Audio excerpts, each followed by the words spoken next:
What's up, degenerates? Saturday morning, it's a gambling day. Who doesn't love Saturday, right? Let's attack it. All this go. But anyway, look, before I move on, quick mention on yesterday's I hope you tuned in to myself and Mickey D's preview. Look, we did only touch on the two winners. One of them, well, only two sounds bad nowadays, doesn't it? Only two winners on the card. One of them was pretty short, but I did pull it out of the fire in the last race with Have a Go Mecca at 13-2. So I really hope you were on there. Really nice. Right, I won't gonna dwell there. We'll move on.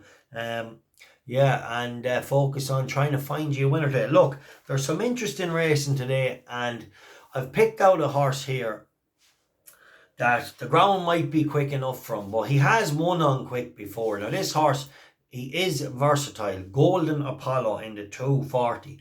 Now, he's coming back to a bit of form. Unlucky not to win the last day. Holly Doyle came up the wide outside. David Allen stayed on the inner. They were wits apart.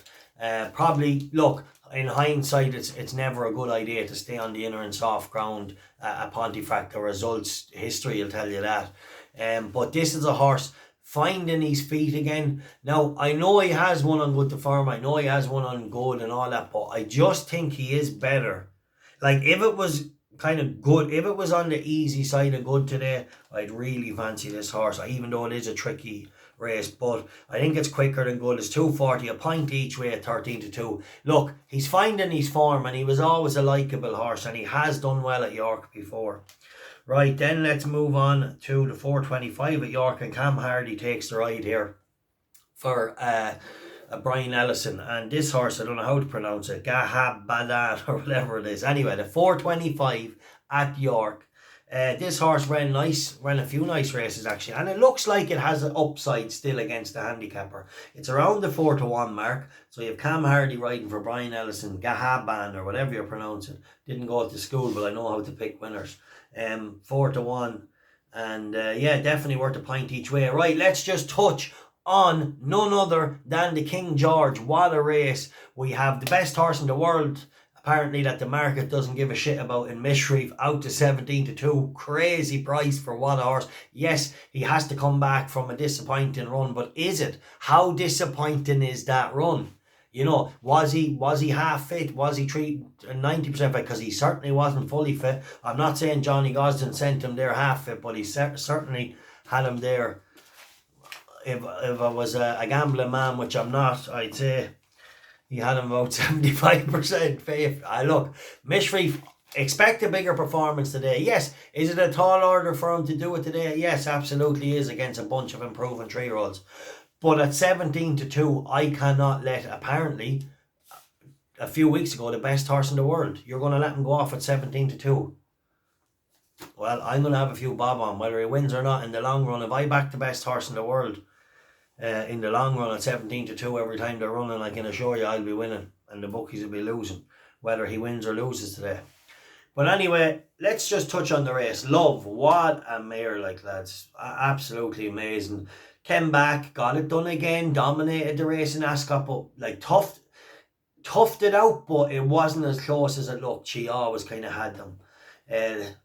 When you were watching it live, you were anxious for her, but when you watched the replay back, you could tell that she had it under wraps. One other thing I would say, Atagirl, definitely an interesting runner for the Charlie Appleby team, and what a trainer Charlie Appleby is. But I don't know, I'm not so sure. I think his Derby win was so good, but so many horses it went wrong for so many that day. And yes, he just kept rolling, didn't he? And Adam Kirby was just majestic from stall one to get that posse. Third Realm was gone after when Andrea jumped slow. He should have just set. He just done whatever jockey does on the big day to just get the top class jockeys should have that the cool head to understand that the last thing you want to do is force it, especially in the first couple of furlongs. I don't know, I think the horse that won the Irish Derby since, Hurricane Lane, and went on to France, who looks a monster. Yeah, I just think it didn't happen for him and Epsom. Max Sweeney was disappointed enough. So Atagirl, although he was breathtaking on the day, I just think it mightn't be as good as it looked. All being it, he looks a good horse. Lone Eagle could be the one, I suppose, to be up on the bandwagon. Frankie, Will Wonderful tonight run. Good. I heard your man talking only a few days ago that it'd have to be good or worse. Isn't it? It's hardly going to be worse than good. So will she run? Who knows? She could be pulled out at the final hour. Definitely a player if the trainer, which is a very good trainer, David Manizier, or whoever you pronounce it, Manweezier, is that how you pronounce it? I'm not sure. But anyway, look, if she shows up, she's a player, but I can't see them running her. Not when they they said during the week they wouldn't run her unless it was on the easy side of good. It'll hardly be that. So look, it's an interesting race, but at 17-2, I'm just going to chance a point win on Mishriff and say that maybe the run in Sandown we can draw a line through it, as for a couple of reasons. Maybe Sir Mark Basilica is the real deal.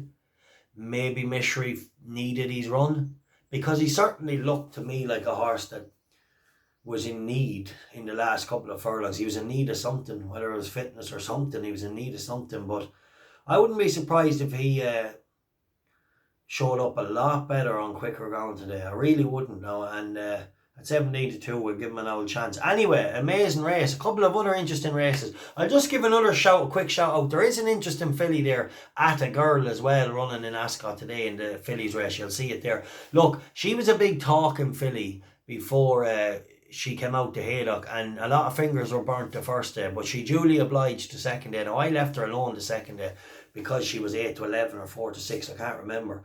But she really showed her what they thought of her. So, like, don't be surprised, actually, if she runs well. Now, she has to scale to a higher level, but they're 2-year-olds, sure. One run to the next, you don't know where they can go, and she looked pretty good that day. Right, enjoy the racing. The time for Cotton is over.